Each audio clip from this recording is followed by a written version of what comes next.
We always love coming here. I'm sorry it was such a short time together, but twist your pastor's arm and try to convince him to have us back, all right? All right, you ready? I'll get into the Word this evening. Tonight, I want to start off with, to me, one of the coolest stories. It's the story of Queen Victoria talking to her prime minister. And she asked a question. She says, can you give me one verse in the Bible that will prove its truth? And what he says in regard to that question is very, very powerful. He says, Your Majesty, I'll give you one word, Jew. He said, if there was nothing else to prove the truth of the Bible, the history of the Jews is sufficient. Now, there's packed factual information that's just mind-boggling. And I was talking to Carolyn. Carolyn loves all the English histories and all that stuff, and we were talking on the way over tonight about Queen Victoria. She was a very godly person. She loved the Jews. She loved Israel. She loved her Bible. Matter of fact, she says that book accounts for the supremacy of England. And there was a time that God had blessed England, and God said, I'll bless those that bless you, and I'll curse those that curse you. Once Israel made some negative things or England made some negative decisions about Israel, it's never quite recovered. But it was interesting, in her lifetime, she did some pretty extraordinary things. One of her commissions was to this guy called Sir Charles Warren. And he was very famous. Matter of fact, he was living during the time of the, oh my goodness, my brain just messed up here. The guy that killed a bunch of people, never could find out who he was. Jack the Ripper. He was an investigator during that time. Anyway, he was a police commissioner, an army officer, but as an archaeologist, he became very famous. He was commissioned by Queen Victoria to actually go to Israel and start trying to uncover something that was deeply embedded in her heart. When she went to Israel and she tasted the water, and she said it was smelly, and she said, I just can't imagine King David drinking out of that, or Jesus drinking out of that. Down deep inside, she knew something wasn't quite right. Well, long story short, this is just how the Jews and all the stuff about them come out. She sent him to England or to Israel, and in his investigative skills, he uncovered some amazing things. And matter of fact, one of the uncoveries is named after it, called the Warren Shaft, and this is this area that led to the Gihon Springs, where they have discovered and uncovered the city of David. What an absolutely astonishing discovery. And under this, they found all kinds of tunnels. And of course, history has changed as a result of Warren going there. And now you can go to Israel and actually get involved in some of those tours in the city of David. We'll talk about that more in just a minute. But it was outside of the current walls that are associated with the Temple Mount. This is actually a photo back in the 30s showing the south end of what is commonly called the Temple Mount. And it is quite interesting when you look at, for example, this aerial view flying over Jerusalem back during the 30s, and you can see how unimpressive it was at that point. This little tiny spot out in the middle of almost a completely forsaken place. Now, by this time, almost 1900 years had passed of the overthrow of the Jews and their disbursement around the world. But God had a promise. Now, here is a current photo over this same site. But I want you to look at this because what you see here is the most contested parcel of ground on the planet. This little tiny 35-acre spot has caused so much controversy. But I'm here tonight to say that all of this is going to change really soon. And it's not what you think, okay? If what I'm going to say tonight is true, everything, ladies and gentlemen, changes. Everything changes. Matter of fact, I have to go back over and revamp my own system. You see? Okay? Now, I'm going to ask you tonight to be Bereans. Remember in the book of Acts it says they were more noble than any other because the Bereans studied daily. They searched the scriptures daily to see whether those things are so. Now, I will just tell you, especially if you love Israel as much as I do, your first inclination is to cross your arms, shake your head no, and resist what I'm going to say. But if you'll hear me out, test this, don't automatically reject it, but be open-hearted, open-minded, and see if what I'm saying is not the truth. Now, before we get into that, let's go back just a couple months ago when we remember the Palestinians that had murdered these two Israeli policemen on the Temple Mount. And for the first time since 1967, when Jerusalem was recaptured, they shut down the Temple Mount. Do you all remember that? And, of course, during that time, they put up the metal detectors, and the Muslims went insane. They just can't imagine you would do such a thing, which, by the way, is totally hypocritical because the Mecca, they do the same thing to Mecca. They've got it secured and they've got it protected and they have metal detectors. But all of a sudden, if the Jews try to do it, it's horrible. Well, needless to say, that all changed. It didn't take very long for the complaint to go. But during that time, during that little tiny few days, some remarkable things took place. Suddenly, ascetic Jews, these highly devoted Jewish people, ascended on top of the, quote, Temple Mount. Matter of fact, at one point, there were 1,300. This is a record-breaking number, ascended up to the Temple Mount. And this, oddly enough, was on August the 1st, which is very significant because that just so happens to be a Jewish day known as the 9th of Av. And the 9th of Av takes us all the way back to Numbers 13 and 14, in which we discover when the spies returned with a negative story, 10 of them said that there's no way we can go into this land of promise that God's promised us. We can't do it. And it sent just discouragement onto the people of Israel. And long story short, this date, God said, for the rest of the generations to come would be a day of crying and misfortune for Israel. And sure enough, folks, 587 BC, Nebuchadnezzar devastated the original temple of Solomon on the 9th of Av, of all days. And that's kind of bizarre because 70 AD, the second temple, the massive reconstruction of Herod's temple, was overthrown by the Romans and burned, just like the Babylonians did, of all days on the 9th of Av.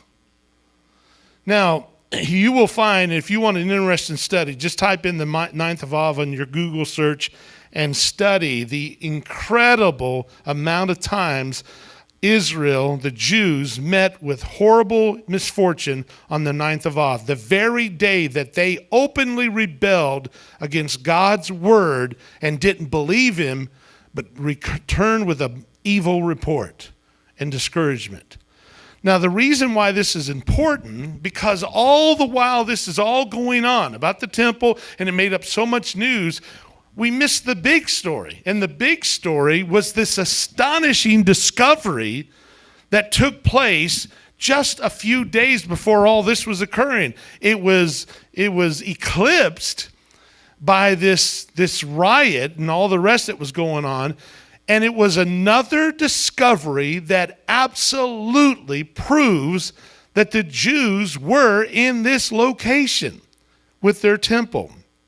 They uncovered the Babylonian overthrow and the charred remains of jars and all kinds of wood and all types of evidence of a civilization marked, oddly enough, with seals that were noted for the kings during Israel's reign on these jars. And you can see one there on the far right.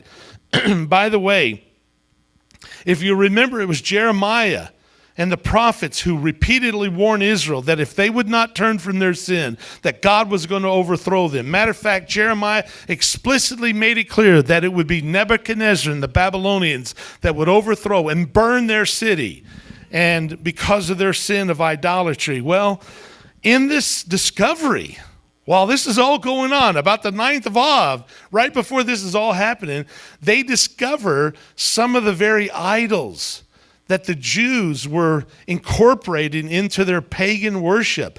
And this is just another testimony of God's commitment to his people and his firm truth of his both his blessings and his judgment on the children of Israel. And God said it would be for all the world to sit back and notice how God works. Well, anyway, all that was said, tonight I want to talk about, because where they discovered this is what is called the city of David. Now, this is so interesting because what I want to talk about tonight is probably one of the greatest archaeological blunders of all time. And it's going to be a slap in the face of almost all of us because we have a tradition. And our tradition makes us overlook the facts. But see, here's the deal, folks. Archaeologists take a long time to end up proving what God said is true. And it may take them forever. It may take them another 40, 50, who knows how many years to document everything that the Bible says took place. I mean, they said there was no temple in Jerusalem. The archaeologists have proven them wrong. They said there was no King David. The archaeologists proven them wrong. They said there was no Pilate. Archaeologists proven them wrong. And on and on and on and on. But I want to take you back to Matthew 15 before we get in. Is everybody with me so far? Then came Jesus to the scribes and Pharisees, which were of Jerusalem, saying, "Why do thy disciples transgress the traditions of the elders? For they wash not their hands when they eat bread."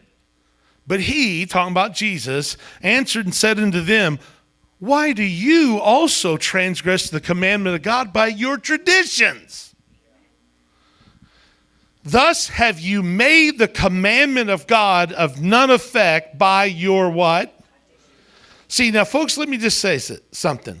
If it was true with the Jews back then, they are highly tradition-based people. You and I are too as Christians. Could it be that our tradition is doing exactly what Jesus said? We have made God's word, the commandments of God, of none effect by our traditions. We take our traditions over the authority of the Scripture. Now, if it takes hundreds or thousands of years for archaeologists to prove God's word, then all of a sudden we change our tradition. Oh, well, I'm open to that. I just think we better accept God's word at face value no matter what happens. Now, I want you, with that in mind, to take a look.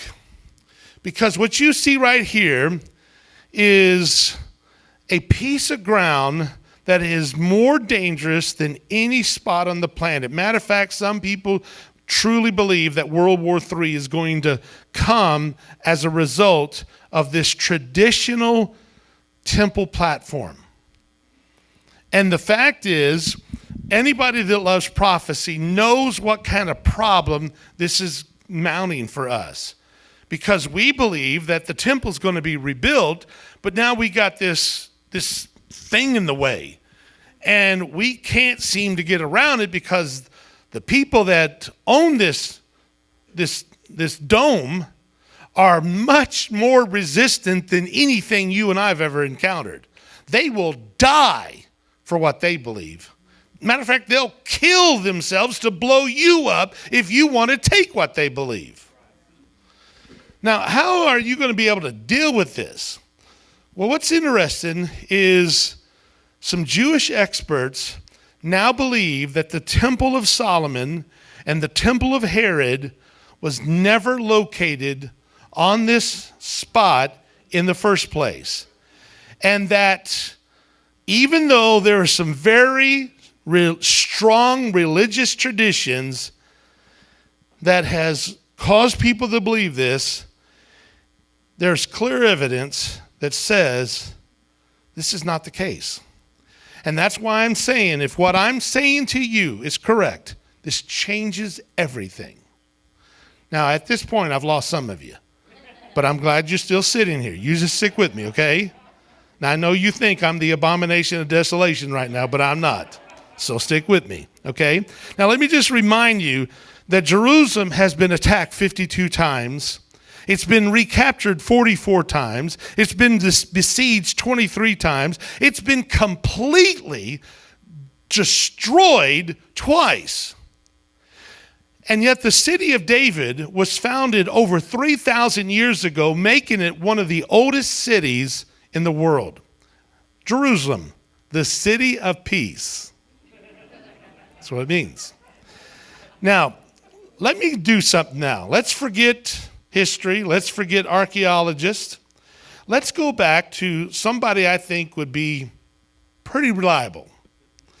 Our Lord and Master, the Lord Jesus, who was in the city of Jerusalem when he had made a statement. Matter of fact, he was at the temple site with his disciples looking at this phenomenal creation of Herod that had not even been completed at that point. It had been going on, this construction, for 4 decades.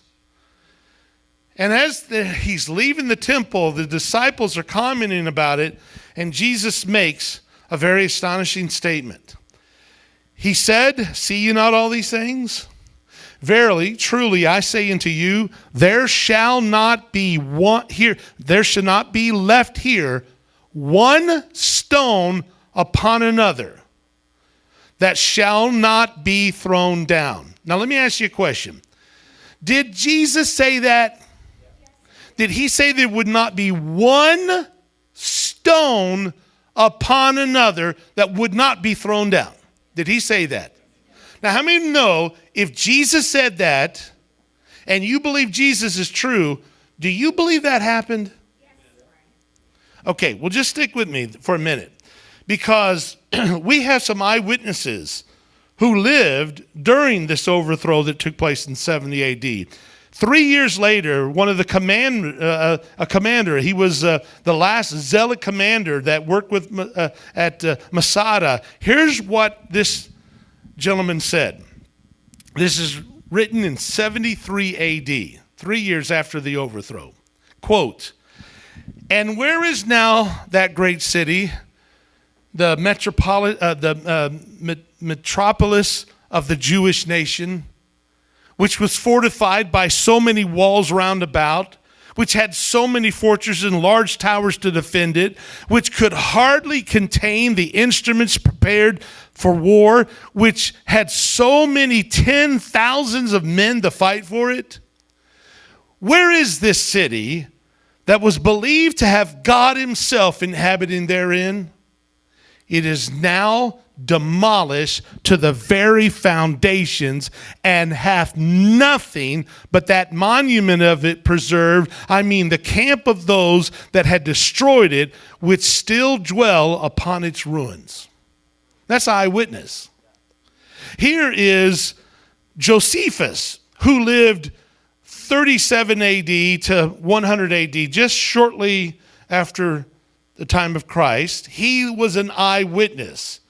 He said and wrote of the entire destruction, the total destruction of the temple in 70 AD. He went on to write that if he had not personally been in Jerusalem during the war and witnessed the demolition of Titus of the temple that took place there, he wouldn't have believed it ever existed. He speaks of widespread destruction of all Jerusalem as well. Here's what he says in Jewish Wars, Volume 2, and Volume 7. He says, but for all the rest of the wall, it was so thoroughly laid even to the ground by those that dug it up to the foundation, that there was left nothing to make those that came thither to believe it had ever been inhabited. This was the end which Jerusalem came to. Now that's an eyewitness. Now, do you recognize this place? Anybody like to take a wild guess? Thank you, Gary. It's the location of the Twin Towers. That's what it looked like 16 years ago. That was the largest building in the world. But how many know if somebody would have said, looking from the bottom, if you've ever been to New York and you look and I'm standing there and you're looking up, it's incredible. If you would have looked, somebody would have said to me, John, not one stone is going to lie upon another. You got to understand the magnificence of this would be almost equal. I mean, maybe not quite as equal as the magnificence of the building structure of the temple. I mean, this was a historical, mind-boggling display. Somebody would say not one stone would lie upon another. You would say, by looking at what it looks like now, there's no comparison. There's no resemblance. It doesn't look like anything like it looked at. But let's go back to Josephus for a second. Now, when Titus was coming to the upper city, he admired not only some other places of strength in it, but particularly those strong towers which the tyrants in their mad conduct had relinquished. For when he saw their solid altitude and the largest of the several stones and the exactness of their joints, as also how great their breadth and how extensive their length, he expressed himself after the manner following. And now he's quoting Titus, the guy who overthrew Jerusalem. We now certainly had God on for our assistant in this war, and it was no other than God who ejected the Jews out of these fortifications. For what could the hands of men for any machine do toward overthrowing these towers? He goes on to conclude, Josephus, quote, he, talking about Titus, entirely demolished the rest of the city and overthrew its walls. Now let me just ask you a question. Didn't Jesus say not one stone would lie upon another that would not be thrown down? Even though we have historians and eyewitnesses that account for that very thing. For example, another one was Eusebius of Caesarea. This guy was a curator of the library of Caesarea. He lived in the 200s to 300s. He was a renowned scholar and even today is highly respected. Here's what he wrote about this. The hill called Zion in Jerusalem, the building there, that is to say the temple, the Holy of Holies, the altar, and whatsoever was there dedicated to the glory of God, have been utterly removed in fulfillment of the word. Now, he further notes that only a few lines later, that sadly after the ruin of Zion, which by the way, Zion, Jerusalem, the city of David, it's all the same place, that the very stones of the temple, now listen to this, quote, the temple itself and from its ancient sanctuary were scavenged from the temple site in Zion and used for the construction of idol temples and of theaters for the populace. And as I mentioned last night, one of the temples that was built was the temple of Jupiter. Now, Jesus said it. Historians, eyewitnesses confirmed it. Well, we got a problem. Because what you see right here is the traditional view of the retaining wall of the temple. Matter of fact, you have to ask yourself, was Jesus wrong about the stones of the temple? Because there's 10,000 stones still lying one upon another in this region. So was Jesus wrong about the stones of the temple? Or folks, could it be that we and our traditions are what's wrong by thinking that the Western Wall is part of the original temple? Now, I know some of you are almost ready to reach down and pick up a stone right now because you're thinking, this man is a heretic. Well, I'm going to ask you a question. Did Jesus say not one stone will lay upon another that would not be thrown down? Can you see there's stones lying upon another here? So could this here be something other than the temple remains? Now, if you look at what they're looking at, they're seeing that mosque of Omar, and you see there is that wall, that arrow points out. You see the hundreds and hundreds and hundreds of Jews who come there daily praying for their Messiah at the Wailing Wall.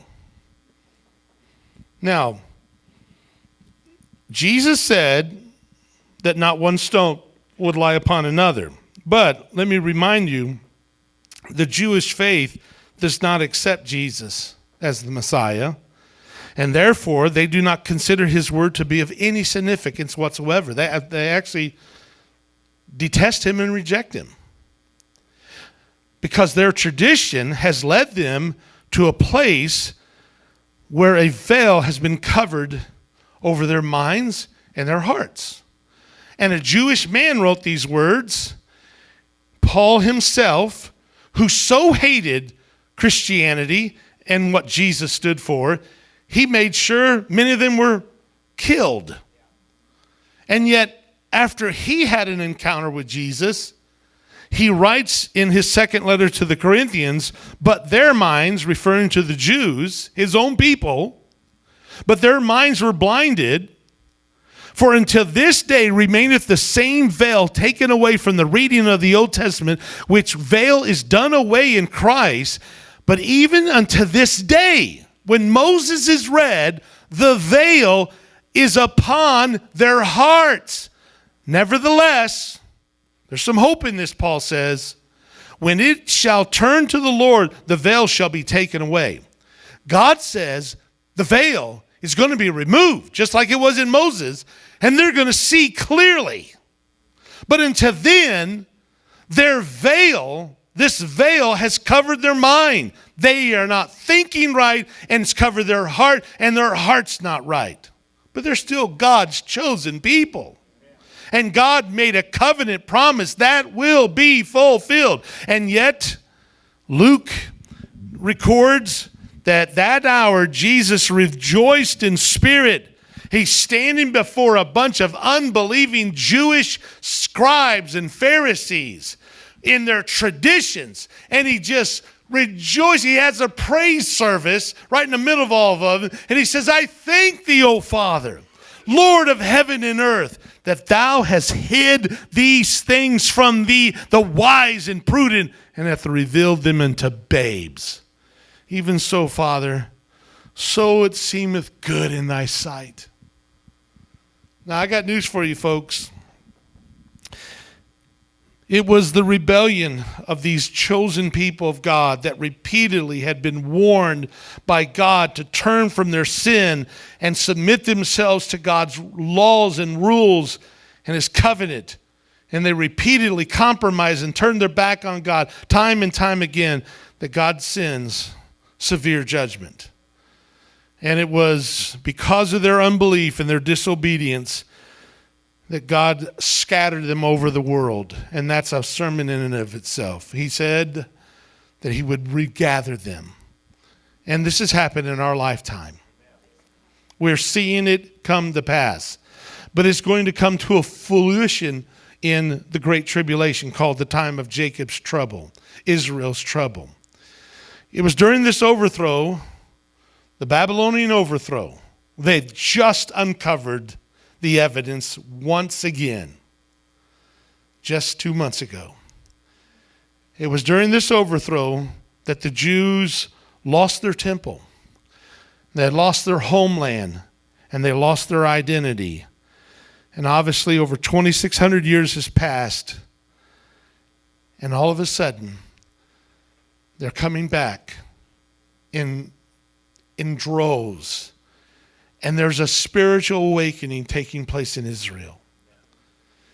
And this is a testimony, the Bible says, to all the world. This is the timepiece. This is the part that clicks the timepiece, the stopwatch into mode. And yet, while this is all happening, the Jews are still at this spot. And they're praying for their Messiah. They're praying for their Messiah. Their eyes are blinded. Their minds and hearts have a veil. But they're dedicated, devoted people. Precious, precious people. Now, obviously, John, if this isn't the temple, what in the world is this? Buckle your seatbelts, okay? Because this is going to be cool. I am jumping on the inside of me right now. Okay? Now, I want you to notice the shape. Just take notice of the shape. That'll be very important. Now, before I get to that, though, let's go back a little before the time of Christ, some 60 years before Christ, when the Romans moved into Jerusalem. How many know this is a historical fact? And General Pompey conquered Jerusalem, and this was part of the fulfillment of prophecy, as Daniel had mentioned, in the Iron Kingdom that would come. And, you know, did we do the book of Daniel here ever? Okay. And if you all remember, we talked about the Iron Kingdom. Well, anyway, the Roman army ended up ruling Jerusalem for over 400 or nearly 400 years before they finally met their own demise. Well, the obvious question has to be, now everybody stick with me, this is very important, I get your undivided attention here. Where did this huge army house themselves? I mean, believe it or not, there's no archaeological evidence that has ever uncovered a Roman fortress. Where are they at? Where are they at? Now, with that in mind, I want you to remember, we're talking the 10th Legion, the 6,000 soldiers plus 4,000 support personnel to make this. This is 10,000 people. Okay? Romans, not Jews, Romans that are leading this area. Now, I want you to notice, again, flying over this region of a distinct rectangular shape of what we call the Temple Mount. Now, look at that and remember that image, because what you see there is pretty undeniable. It has a very distinct shape. Now, why is that distinct shape important? No matter which angle you come from it, you can see there is a distinct shape there, which just so happens to resemble the exact same rectangular shape of hundreds of Roman fortresses throughout the Roman rule, throughout their reign. You know, this was a huge reign of the Roman Empire. Throughout Europe, you will uncover these exact same, and some of these are small, and some of them are big, but they had a traditional image of how they would house themselves. And if you've ever been to a military base, you'll notice that some of our ways that we do things were constructed after the very order of the Romans. They set a precedent and a pattern that has been successful. And again, take a look at all of these. And I'm not going to take a lot of time to get into them. I just want you to just keep your eyes on the screen and look at one after another. And the very same rectangular shape, the pattern shape, is very interesting. For example, when I went to Masada, you can take a cable car and you can come down and you see out in the middle of nowhere their fortress. And it's that exact same shape. Now, obviously, these fortresses housed all these people, and so literally they had bakeries, they had houses of prostitution, they had shopping places, they had about anything that you could have, and they were basically small cities. And keep in mind, these were Romans, these were not Jews. And of course, their housing, their barracks, everything was within the walls of these things. And of course, as you can see, all over the Roman world, you see these identical shaped fortresses.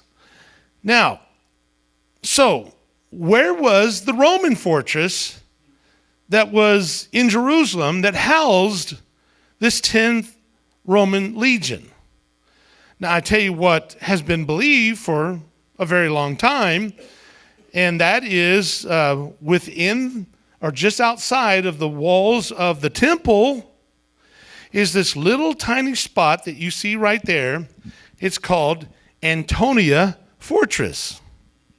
Now, I want you to look at this because if you go to Israel, if you ever have the opportunity to go to Israel, one of the coolest places you go, and when I went there, it was almost our starting place. They take you to a model city. I mean, it's as big as this room, and it's literally covers this same, and it's a model, scaled model of what Jerusalem looked like. It's mind-boggling. It's so cool.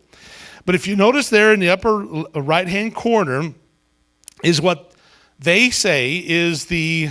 Now, this is all built not from actual eyewitnesses, but this is built from structures where they had kind of read stuff, and they believe that this is where the fortress of Antonia was at. It was located over there. But you have to ask yourself a question. Would mighty Rome, the prideful rulers of that province, would be contented to locate their fort as an appendage to the temple? Or would they be more likely to seize an area where their regional headquarters would show their superiority over the Jews?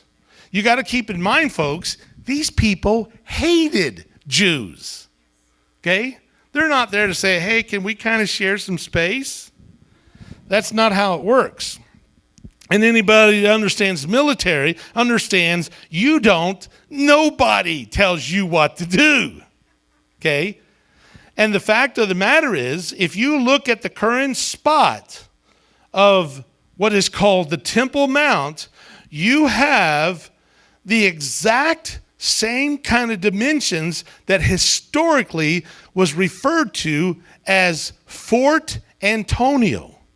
Now, Fort Antonio, by the way, was this fortress that was a military garrison that was built by Herod in honor of Mark Antony. And this was built around 30 years before Christ. And this artist's conception shows a completely different view. You see the temple to the left and Fort Antonia where the Dome of the Rock is. Which, by the way, the rock under the Dome of the Rock is very interesting. It's not, as the Bible says, where there was a flat land that was used as a threshing floor, but it's a very jagged, rugged, uneven rock. I was able to go inside the mosque while they still would allow non-Muslims to go in. I got to be an eyewitness of it and see it myself. That's truly a very important thing. It could be where Pilate had his prisoner Jesus brought to him. But this is not the Temple Mount. Now let's get back to Josephus for a second. he is speaking of Fort Antonia and of its height of the towers, and he says the inward parts had the largest in the form of a palace, it being part into all kinds of rooms and conveniences, such as courts and places of bathing and broad spaces for camps, insomuch that by all conveniences that cities wanted, it might seem to be composed of several cities. But by its magnificence, it seemed a palace. It contained almost 4 other distinct towers at its 4 corners, whereof the others were but 50 cubits high, whereas that which laid on the, now listen, southeast corner was 70 cubits high, that from thence the whole temple might be viewed. For this we go up to this tower of Antonia, we gain the city. So what is he talking about here? He said that this fortress had 4 corners, 4 towers, and the one on the southeast side was much higher, because if you stood, which Herod would stand in that tower, he could look over the edge and look right down, eyewitnesses, and see the temple. Not on top of the Temple Mount, but below. The fact of the matter is, he said that it was 50 cubits high, that which laid upon the southeast corner was 70 cubits, that from thence the whole temple might be viewed. Now, we have an interesting thing here, because what other location could there be that speaks, as Josephus does, of something being on top of a hill overlooking Jerusalem, and that they would be able to house the legion of the Roman soldiers, and that they would be able to look down on the temple? Where's this at? Now, this is interesting, folks, because there's some people say, oh, well, we can explain that. When it says legion, it doesn't mean 6,000, it means 600. Okay, well, now you got a problem. Because if you're going to believe the Bible, that develops a problem. Because in Acts chapter 23, we read that when Paul was escorted, he was escorted by 470 Roman soldiers. Read it in 23:23. Now, if that's true, see if this makes sense to you. Why would, if there's only 600 soldiers, would the Roman kingdom leave to themselves 130 soldiers to watch over Jerusalem? The troublemakers in their mind? The fact of the matter is, I believe that the Western Wall is not the remains of the temple retaining wall, but I believe it is still standing, a testimony of what the Fort Antonia was. Now, obviously, it's still standing because it was owned by the Romans, and they're not going to destroy their own fort. But they devastated the Jewish temple. For if the temple laid as a fortress over the city, Antonia dominated the temple, and the occupants of that post were the guards of all time. He says that this area had 2 walkways, and the walkways would lead into the temple area, and it would be coming from the north toward the south. He goes on to describe that the siege of Jerusalem suggests that it was separated from the temple, and that these 2 colonnades, these 2 roads, these pathways separated the Temple Mount, what we call the Temple Mount, Fort Antonia, and the actual temple, which was in the city of David, by a 600-foot separation. Now, if you look at what they're now discovering, they found that the remains of this oddly enough, it's not 590 feet, not 620 feet, but exactly 600 feet between these two structures. If this is true. And, of all things, a 2-level pathway that would lead down into Herod's temple. Now, Josephus tells us that Fort Antonia was built on a rock 25 meters above the Temple Mount platform. That's 82 feet. That Antonia Fortress was located where the dome of the rock is, and the very rock that the dome of the rock rests on perfectly harmonizes with Josephus being 25 meters high on which Fort Antonia was built. Now, you know what's so amazing about this? Everything that Josephus writes in history, everybody's, oh, that's so, the Jews accepted, except when it comes to this. It's like, oh, there's no way. You're telling us that's a fort? That's not the fort. That's our temple site. But everything else, they accept, they believe. Well, the fact of the matter is, if one would simply do your math, and you would admit that the Temple Mount cannot be the true site of the temples that were built in Jerusalem. Is everybody still with me? Okay, I have to rush through this. There's so much stuff here. I'm sorry I have to go. But here's how it looks. Here's an artist's rendition of what's actually going on here. That 35-acre housed the Antonia Fortress.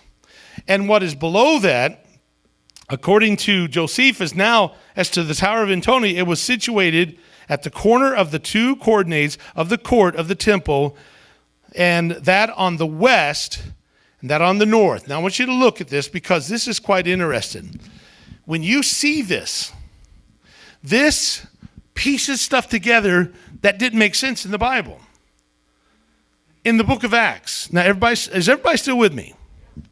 In the book of Acts, we have an account of when Paul came back to Jerusalem. He shaved his head. He was involved in one of the festivals. And it was during that time that they grabbed him and they tried to kill Paul. And he was warned about this weeks ahead of time, months ahead of time, that if he would go to Jerusalem, trouble would pursue. Well, oddly enough, he's rescued by the Romans. But let's read the account and keep in mind what we've learned so far. Acts 21. And all the city was moved, and the people ran together, and they took Paul and drew him out of the temple. And forthwith the doors were shut. So Paul was at the temple. They took him out of the temple area, and they shut the doors. Okay? Now, watch what the next verse says. And as they were about to kill him, tidings came unto the chief captain of the band, that all Jerusalem was in an uproar. Well, they're used to this. Every time they have a festival, every time they have a get-together, they fight. And so that's why Herod had to keep, what are they doing today? Oh, they're starting again. Come on down there and see if you can straighten it up. But notice what it says. Who immediately took soldiers and the centurions and did what? Ran down unto them. Where were they at? At the temple doors. They had just taken Paul and they were going to kill him. And when they saw the chief captains and the soldiers, they left beating Paul. But it's not over yet. Watch what it goes on to say. And some cried one thing, some another among the multitudes. And when he could not know the certainty for the tumult, he commanded him to be carried into the castle. Now watch. So he's down in here. They take him. They run down to rescue. They take him, and they're taking him up to the castle, the fortress. And he commanded him to be carried into the castle. And when he came to the stairs, Well, there's your stairs. It's there right now as a witness. So it was that he was born of the soldiers, and you know the story. He has to be set down, and he preached the gospel.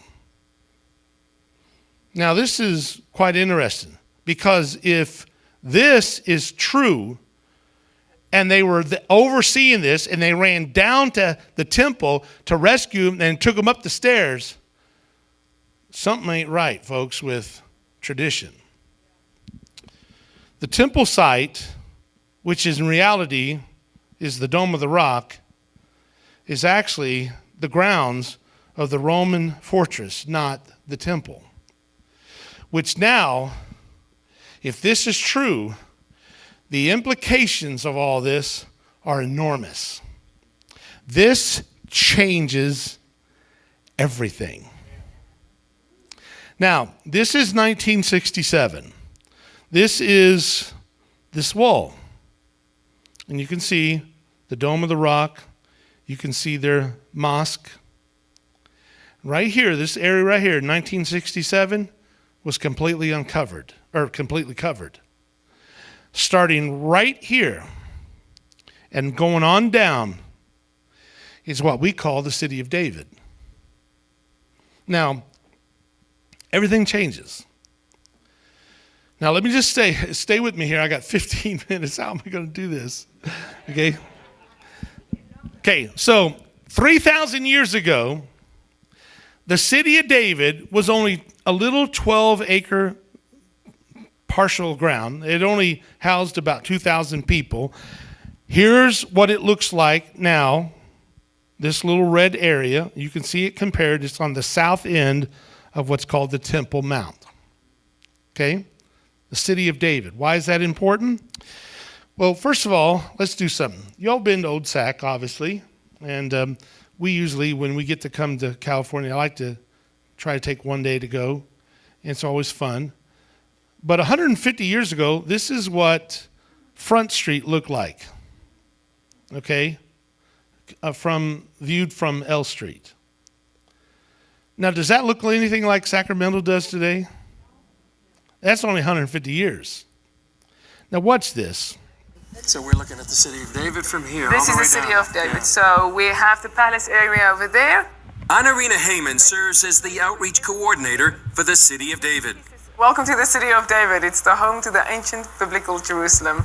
And up to 150 years ago, everybody thought that the ancient biblical Jerusalem lies within the confines of the old city right behind you, within the walls there.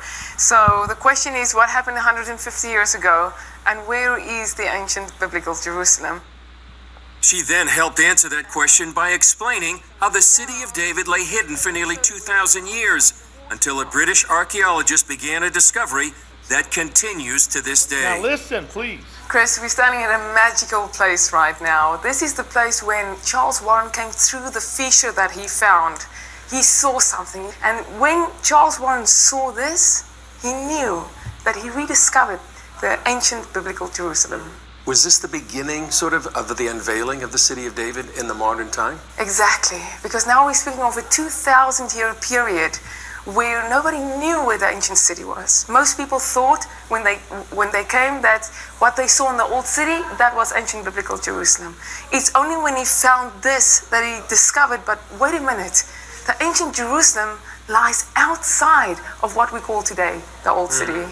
The discovery of this tunnel system, known as Warren Shaft, visually tells how King David captured the city and brings the Bible to life. When we saw this, we suddenly saw exactly how the picture came together. And many times when we do excavations, we also don't know what we're looking at. And then we have to go to the Bible, and that starts explaining it. So it's the Bible and the excavations of the Bible coming together, giving us the full picture of ancient Jerusalem. Further down, they found where men became kings. Most of the kings of Israel was anointed where we're standing right now. We are standing at the place of anointing. And Isaiah says, you will draw forth water with joy from the springs of salvation. In fact, the city of David echoes with the people of the Bible. Abram, when he met Melchizedek. But then we get to David, to Solomon, we get to Isaiah, when he was giving his prophecies on these very walls here. Jeremiah, afterwards, when he had to speak about the destruction that was looming over Jerusalem. All those things happening exactly where we're standing right now. More than 10 years ago, archaeologists uncovered another biblical site, the Pool of Siloam, that was fed by the nearby Gihon Spring. It's the place where Jesus healed the blind man, and also where the Jewish people would gather for the feasts of the Lord.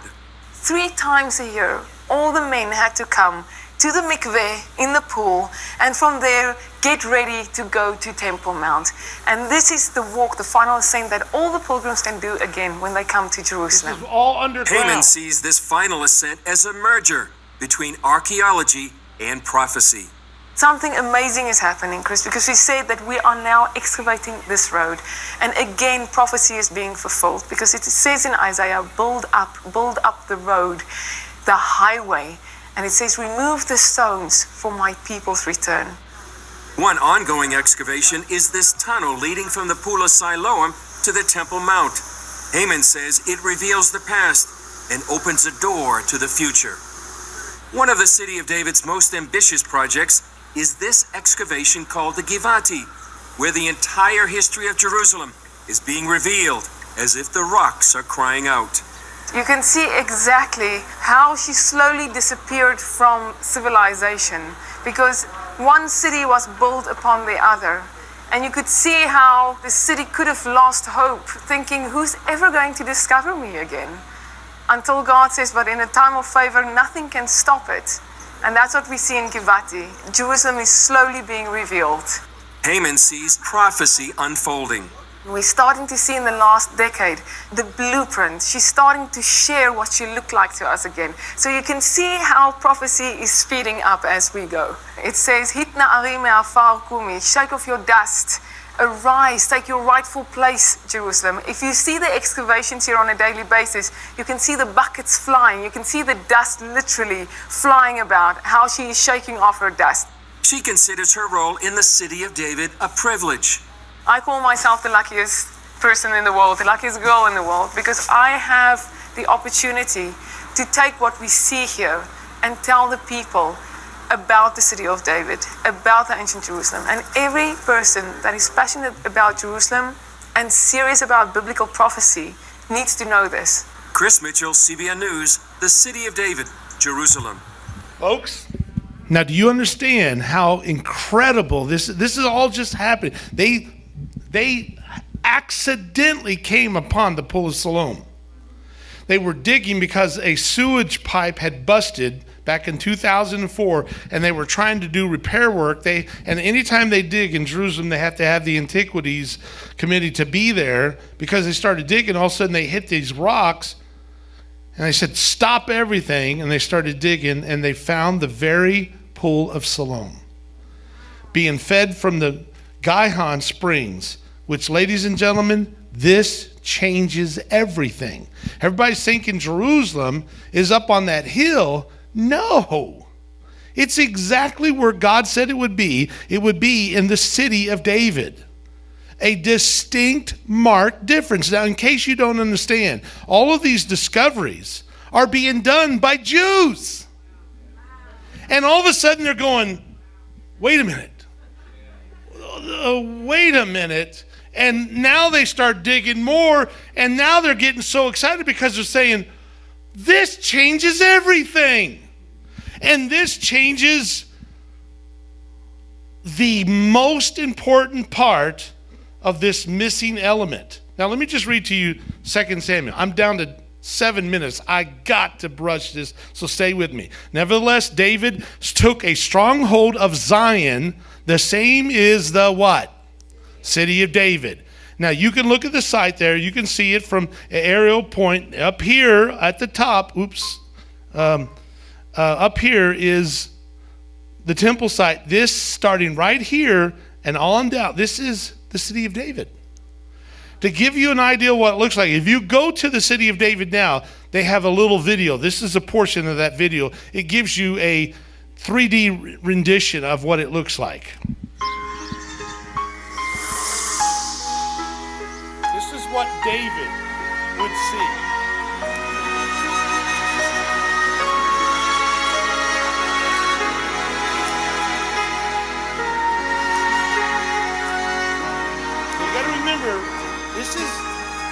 David overthrew the Jebusites and took this city. It was in this city that he built his palace. And it was in this city that he started realizing we have to house the Ark of the Covenant. And it was in this area, this very region, that he bought a field from Onan, a threshing floor, a flat area, the Ophel, the Mount Moriah. And it was upon this very spot that Solomon, because David was not permitted, that Solomon constructed the original temple. Folks, 2 months ago, they uncovered the very spot of the temple, not in the Temple Mount, but in the city of David, where God said it was at the beginning. Now, let me just tell you, David, if you remember, as he's dancing in joy and glee, when they were bringing in the Ark of the Covenant, the scripture made it very clear that David would not remove the ark of the Lord into the city of David. If you remember the first part, they put on the cart, and a guy was killed when he was trying to hold it up, and I think Pastor preached on this not too long ago. You all remember. So he carries it aside to the house of Obed-Edom, and it stays there for months until finally it says, the Lord hath blessed the house of Obed-Edom and all that pertaineth unto him, because the ark of God was there. So David went and brought up the ark of God from the house of Obed-Edom into the what? City of David. And he did this with rejoicing. So David and all the house of Israel brought up the ark of the covenant with shouting and the sound of the trumpet. And the ark of the Lord came into the what? City of David. And you know the story how Micah is making fun of him and all the rest. And it said they brought up the ark of the Lord and set it in his place in the midst of the tabernacle that David had pitched for it. And it was there that David burnt an offering. So it's not on the Temple Mount, it's in the city of David. Now, if you remember, it tells us in 2 Samuel that he buys this area. He purchases it, so it would be an everlasting decree that he didn't get it and steal it or whatever. He buys it, this threshing floor, and it was there that the scripture says that this was the spot that they would make this official transition. And so this is interesting. It says in 2 Chronicles, then Solomon began to build the house of the Lord at Jerusalem in Mount Moriah, where the Lord appeared unto David his father, in the place that David had prepared for the threshing floor of Onan the Jebusite. And then the fact is, that's unquestionable where he built it at. And this was in the city of David. This is not on the Temple Mount. And the city of David, as you see in this ancient picture, is south of the temple site. And even historians mention that the temple was not only in Zion, but located nearly in the very center of the city of David. These are secular historians. They say that, for the example, the Roman historian Tacitus recorded that the temple at Jerusalem had a natural spring of water that welled from its interior, describing the Gihon Springs, and it's located close to what is referred to as the Ophel, which is the bulge on the earth abutting up to the city of David, which is called Mount Zion or Mount Moriah and all these things, laying just to the south and roughly 1,000 feet from the temple site. From the Temple Mount. There are no springs on the Temple Mount, quote, Temple Mount. But the Bible says that a spring, which would be crucial part of worship, which is a mandatory thing. Matter of fact, Joel talks about a fountain shall come forth from the house of the Lord. And it's there in 1 Kings, it says that Zadok the priest and Nathan the prophet went down, now listen to this, went down and caused Solomon to ride upon David's mule and brought him to Gihon. Gihon is not on the Temple Mount.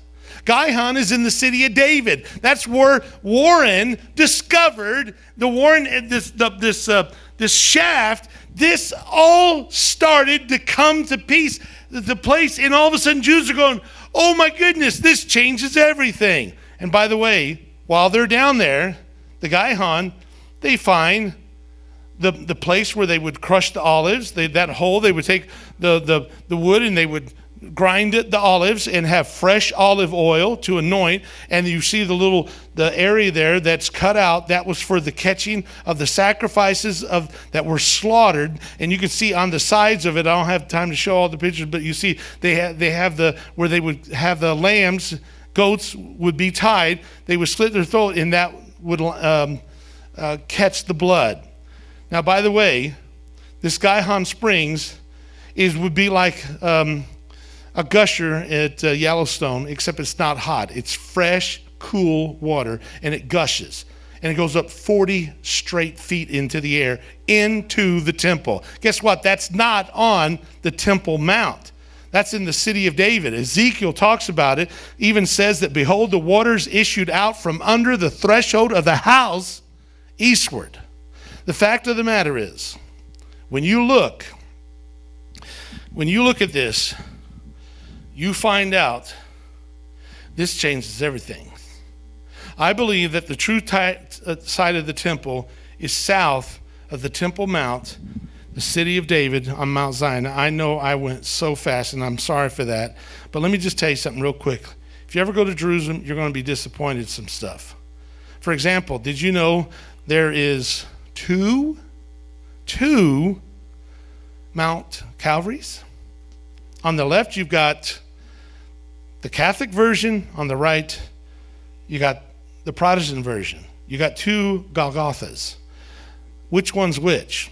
You also have two resurrection areas, two garden tombs.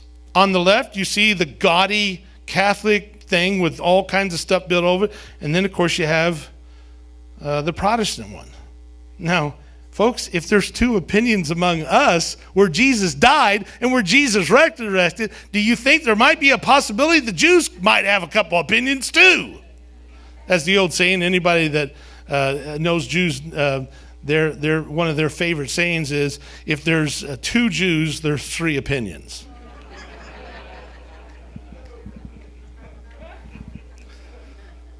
Now, things, folks, and I'm taking 2 minutes because I got 2 minutes cut off. Where's the preacher man? He's back there? Okay.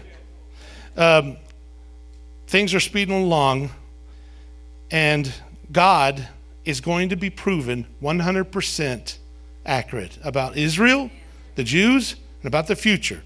And let me just tell you this. This is why this is all important. I will shut up.